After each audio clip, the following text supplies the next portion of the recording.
کیا دور دراز کے علاقوں میں چاند دکھنے سے روزوں کا، عید کا اور لیلۃ القدر کا فرق ہو سکتا ہے؟ اس کا جواب کیا ہے؟ بعض لوگ بولتے ہیں کہ اگر پھر یہاں الگ عید، وہاں الگ عید، یہاں روزہ الگ شروع ہو رہا، وہاں الگ شروع ہو رہا، لیلۃ القدر کا کیا؟ وہ تو ایک ہی رات ہے نا، تو کیا وہ ایک رات الگ الگ ملکوں کے لیے الگ الگ ہوتی ہے؟ بلا شبہ الگ الگ ہوتی ہے، اس لیے کہ آپ دیکھیے ایک ملک سعودی میں، حجاز میں اگر مثلا مغرب ہو رہی ہے 7:30 بجے ہیں، اس وقت میں میکسیکو میں، فیجی میں اور دوسرے علاقوں میں اس وقت میں دن کے 9:30 10:30 بجے ہوتے ہیں، تو کیا آپ جبریل اس وقت اتر رہے ہیں؟ رات تو ہے ہی نہیں اس وقت میں۔ تو جب سعودی میں رات ہے، دنیا میں کسی ملک میں کیا ہے اس وقت میں؟ دن ہے، تو ان کی رات کب ہے؟ جب رات آئے گی، تو جب ان کی بھی رات آئے گی تب رات آئے گی۔ تو اس میں لیلۃ القدر ہر علاقے کی اپنی ہوتی ہے یا انٹرنیشنل ہوتی ہے؟ ظاہر بات ہے انٹرنیشنل اگر وہ ہے تو ایک وقت میں رات ہے کسی علاقے میں، تو وہاں جبریل جا رہے ہیں، وہاں پر فرشتے اتر رہے ہیں، وہاں پر فضیلت ہے۔ باقی علاقوں میں کیا؟ وہاں تو دن ہے، ہماری رات گئی نا، تو آئے گی تمہاری بھی رات، تو ویسا ان کی بھی آئے گی، تو ایک وقت میں وہ ہوتا ہے؟ نہیں ہوتا ہے۔ آپ دیکھیے حدیث میں ہے کہ جب رات کا 1/3 حصہ ہوتا ہے تو اللہ تعالیٰ آسمان دنیا کی طرف نزول کرتا ہے، تو وہاں جہاں کی رات ہے وہاں کا ہے نا کہ ساری دنیا میں ایک وقت میں ہوتا ہے، جہاں کی رات ہے وہاں کا معاملہ ہے۔ تو اس کو یاد رکھیں، بہت سارے لوگ کنفیوز ہو جاتے ہیں اور لیلۃ القدر سے ثابت کرنے کی کوشش کرتے ہیں کہ ساری دنیا میں ایک چاند ہونا چاہیے، تو ایسا نہیں ہو سکتا ہے، کیونکہ کچھ علاقوں میں تو دن ہوتا ہے، جہاں حجاز میں لیلۃ القدر چل رہی ہوتی ہے، باقی علاقوں میں اس وقت میں دھوپ نکلی ہوتی ہے۔ بہرحال اس بارے میں صحیح بات کیا ہے؟ قریب تابعی ہیں اور مسلم کی روات میں سے، کوئی آدمی ان کو ضعیف کرنے کی کوشش نہ کرے۔ بہت سے لوگوں نے کہا کہ قریب معتبر تھے کہ نہیں، کیا معلوم، اس لیے ابن عباس نے قبول نہیں کی روایت، ان کی خبر۔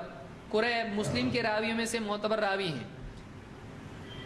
قریب کہتے ہیں، اور ان پر کسی کی جرح میرے علم میں تو نہیں ہے، کسی نے جرح ہی نہیں کی ان کے اوپر، کہتے ہیں کہ ان ام الفضل بنت الحارث، ام فضل بنت حارث نے بعثته الى معاویہ بالشام، ان کو حضرت معاویہ کے پاس کسی کام سے بھیجا، شام ایک ملک ہے وہاں بھیجا، سیریا۔ قال فقدمت الشام فقضيت حاجتها، کہتے ہیں میں شام پہنچا اور جو کام مجھ کو انہوں نے دیا تھا میں نے وہ کام کیا۔ واستهل علی رمضان وانا بالشام، میں شام میں تھا اور وہیں پر چاند ہلال دکھائی دیا۔ فرأیت الہلال لیلۃ الجمعہ، تو میں نے جمعہ کی رات میں ہلال دیکھا، جمعہ کی رات میں ہلال دیکھا۔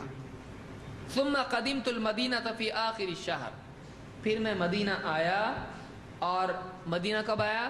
رمضان کا مہینہ شروع ہو چکا تھا اور مہینے کے اخیر میں میں مدینہ پہنچا۔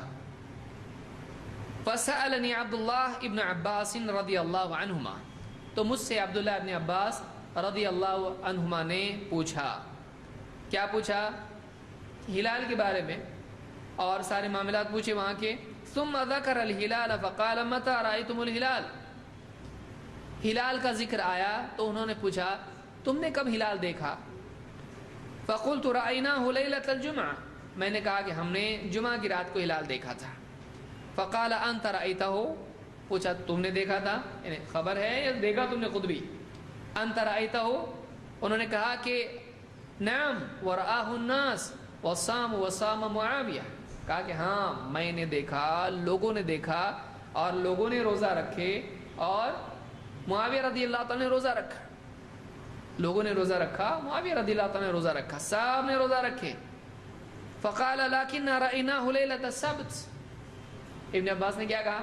لیکن ہم نے تو سنیچر کی رات کو دیکھا، تم لوگوں نے کب دیکھا؟ جمعہ کی رات ایک دن پہلے، اور ہم نے کب دیکھا؟ ایک دن بعد، سنیچر کی رات کو۔ فلا نزال نصوم حتى نكمل 30 او نراه، لہذا ہم تو روزہ رکھتے چلے جائیں گے یہاں تک کہ ہم 30 دن پورے کر لیں یا اس سے پہلے چاند دیکھ لیں۔ ہم ہمارے حساب سے روزہ رکھیں گے، ہم لگاتار روزے رکھیں گے یہاں تک کہ ہمارے روزے کتنے ہو جائیں؟ 30، یا پھر اس سے پہلے ہم کو چاند دکھائی دے۔ فقلت اولا تکتفی برؤیت معاویہ وصیامہ، کہتے میں نے پوچھا کہ حضرت معاویہ نے چاند دیکھے اور انہوں نے روزہ رکھا، تو آپ کو ان کی خبر کافی نہیں ہے کیا؟ ان کا معاملہ آپ کے لیے خبر پہنچی نا آپ کو، انہوں نے دیکھا چاند، روزہ رکھا، تو وہاں کی نیوز آپ کو نہیں چلتی کیا؟ فقال لا، ان کا روزہ رکھنا ہم کو کافی نہیں ہے، ہم کو نہیں چلتا ہے. لا ہاکذا امرنا رسول اللہ صلی اللہ علیہ وسلم، ہم کو اللہ کے رسول صلی اللہ علیہ وسلم نے ایسا ہی حکم دیا ہے جیسا میں بتا رہا ہوں. سوال یہاں پر یہ ہے کہ اگر وہاں کی خبر یہاں چلتی ہے، ظاہر بات ہے کہ پھر ایک روزہ کیا ہو گیا؟ چھوٹ گیا، تو اس کی قضا ہونا چاہیے کہ نہیں؟ نہیں. لیکن ابن عباس کہہ رہے ہیں او ہو اب ایک روزہ قضا کرنا پڑے گا. وہ نہیں کہہ رہے ایسا. کیا وہ کیسا کہہ رہے ہیں؟ ہم روزے رکھتے چلے جائیں گے کتنے؟ 30. اگر ایک دن وہاں روزہ ہو چکا ہے تو 31 کا مہینہ ہو سکتا ہے کیا؟ نہیں. تو معلوم ہوا کہ یہاں کی 30 ہو سکتے ہیں، اگر ایک دن پہلے کہیں اور چاند دکھائی دیا تو بھی کسی ملک میں 30 ہو سکتے ہیں. ہو سکتے ہیں کہ نہیں ہو سکتے ہیں؟ مدینہ میں ہو رہے ہیں، مدینہ میں ہو رہے ہیں کہ ایک دن پہلے شام میں چاند دکھائی دینے کے باوجود مدینہ میں 30 دن ہو سکتے ہیں. کون کہہ رہا ہے؟ ابن عباس.